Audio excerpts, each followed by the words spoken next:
This NSK is a dual-axis servo used in an AMAT or applied materials tool, specifically for a robot that moves wafers through the Centura AP and other etch systems.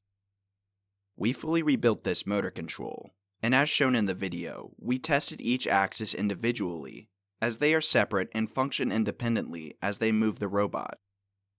This ELA driver is a member of the newer NSK drivers, used with Megatorque motors, and, as with the older series, we are able to provide full support for them.